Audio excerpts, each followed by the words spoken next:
கட்சியோட தலைவர் தொல் திருமாவளவன் அவர்கள் வரக்கூடிய சட்டமன்ற தேர்தலில் காட்டுமன்னார் கோயில் தொகுதியில போட்டியிடுவதாக அறிவிச்சிருக்காரு. தற்பொழுது இந்த ஒரு விஷயம் தான் அரசியல் வட்டாரங்கள்ல மிகவும் பரபரப்பாக மாறி இருக்கிறது.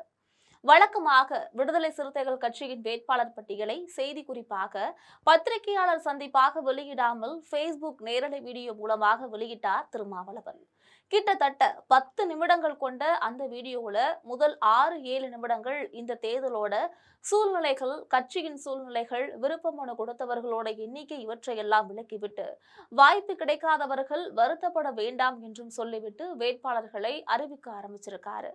வேட்பாளர் பட்டியல்ல காட்டுமன்னார் கோவிலில் ஏற்கனவே போட்டியிட்டு சட்டமன்ற உறுப்பினராக இருக்கக்கூடிய பொதுச் செயலாளர் சிந்தனை செல்வனை செய்யூர் தொகுதிக்கு வேட்பாளராக அறிவிச்சிருக்காரு. அப்போதே காட்டுமன்னார் கோவிலுக்கு யார் வேட்பாளர் என்ற கேள்வி சிறுத்தைகள் கட்சியினர் மத்தியிலும் ஊடகத்தினர் கட்சியினர் மத்தியிலும் எழுந்திருக்கு. சில நிமிட சஸ்பென்ஸ் வைத்து காட்டுமன்னார் கோவிலில் விடுதலை சிறுத்தைகள் கட்சியின் தலைவராக இருக்கக்கூடிய நானே போட்டியிடுகிறேன் அப்படின்னு அறிவிச்சாரு. இதன் மூலம் வரக்கூடிய சட்டமன்ற தேர்தலுக்கு பிறகு அரசியல் சூழ்நிலை வெகுவாக மாற இருக்கிறது. அந்த அடிப்படையில நான் மாநில அரசியல்ல கவனம் செலுத்த விரும்புகிறேன் என்பதுதான் திருமாவளவன் விடுத்திருக்கக்கூடிய அந்த மெசேஜ். தற்போது சிதம்பரம் நாடாளுமன்ற உறுப்பினராக இருக்கக்கூடிய திருமாவளவனுக்கு இன்னும் 3 ஆண்டுகள் முழுதாக எம்பி பதவிக்காலம் இருக்கிறது. இந்த நிலையில அவர் திடீரென்று காட்டுமன்னார் கோவில் சட்டமன்ற உறுப்பினர் பதவிக்கு போட்டியிட வேண்டிய அவசியம் என்ன என்ற கேள்வி இந்த இடத்துல எழுந்திருக்கு.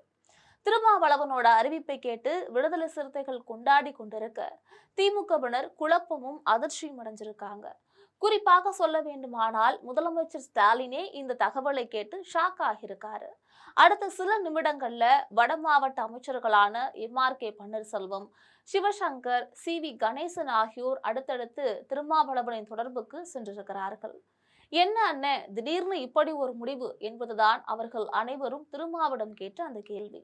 முதலமைச்சர் அலுவலகத்தில் இருந்து வந்த அறிவுறுத்தலின் பெயரில்தான் இந்த 3 அமைச்சர்களும் திருமாவுக்கு நேற்று இரவு போன் செய்திருக்கிறார்கள். அதாவது திருமாவளவனை சமாதானப்படுத்தி காட்டுமன்னார் கோயில் தொகுதியில் அவர் போட்டியிட வேண்டாம் என வலியுறுத்துங்கள் என்பதுதான் முதலமைச்சர் அலுவலகத்திலிருந்து இந்த அமைச்சர்களுக்கு வந்த மெசேஜ் போயுள்ளது.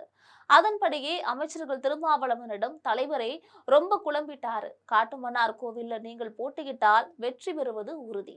அப்படி இருக்கும்போது சிதம்பரம் எம்பி பதவியை ராஜினாமா செய்வீர்கள், அதற்கு பதிலாக விடுதலை சிறுத்தைகள் கட்சி வேட்பாளரை தான் நிறுத்த வேண்டும் என்பீர்கள். திமுக தான் மீண்டும் செலவு செய்து வெற்றி பெற வைக்க வேண்டும். எதற்கு இந்த வேலை, ஏன் இந்த முடிவு என்று திமுக அமைச்சர்கள் அவரிடம் கேள்வி எழுப்பியிருக்காங்க. ஆனால் திருமாவளவனோ எங்க கட்சிக்காரங்க நான் போட்டியிடுறத விரும்புறாங்க, அவங்களுக்கு ஒரு உத்வேகம் அளிப்பதற்காகத்தான் நான் சட்டமன்ற தேர்தலுக்கு வரேன். ஏற்கனவே நான் சட்டமன்ற தேர்தலில் போட்டியிட்டு வெற்றி பெற்றவன் தானே. விடுதலை சிறுத்தைகள் கட்சியை வளர்க்க வேண்டியுள்ளது. அதற்கு நான் எம்பியாக இருப்பதை விட எம்எல்ஏவாக இருப்பதை சிறந்ததாக நினைக்கிறேன் என்றெல்லாம் அவர்களிடம் பதில் கூறியிருக்காரு திருமா.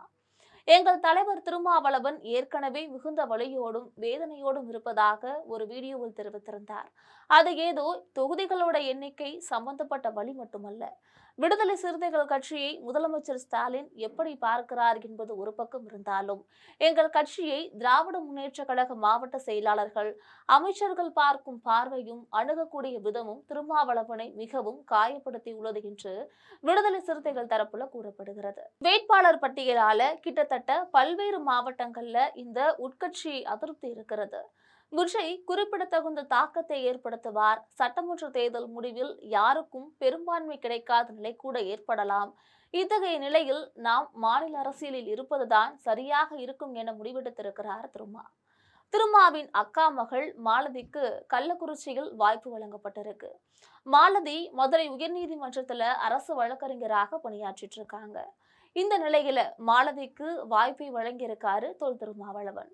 இதன் மூலம் திருமாவோட குடும்பத்திலிருந்து இன்னொருவர் அரசியலுக்கு வந்துட்டாங்க. மார்ச் 30ஆம் தேதி காலை நிலவரப்படி திருமாவளவனை சட்டமன்ற தேர்தல் போட்டியிலிருந்து விலகிக் கொள்ளுமாறு திமுக தொடர்ந்து அழுத்தம் கொடுத்து வருகிறது. ஆனால் திருமா இந்த அழுத்தத்திற்கு இடம் கொடுப்பாரா? அப்படி அவர் போட்டியிலிருந்து விலகினால் காட்டுமன்னார் கோவிலில் தன்னுடைய அக்கா மகள் மாலதியை நிறுத்திவிட்டு கள்ளக்குறிச்சிக்கு புதிய வேட்பாளரை தேர்வு செய்வாரா என்றெல்லாம் கேள்விகள் விடுதலை சிறுத்தைகள் வட்டாரத்தில் பேசப்பட்டு வருகிறது. திருமாவளவனோட இந்த ஒரு முடிவு பற்றி நீங்கள் நினைப்பது என்ன என்ன என்பதனை மறக்காமல் கமெண்டில் பதிவிடுங்கள். இது போன்ற அரசியல் செய்திகளுக்காக எப்பொழுதும் இணைப்பில் இருங்கள் ஜெம் தொலைக்காட்சியோடு.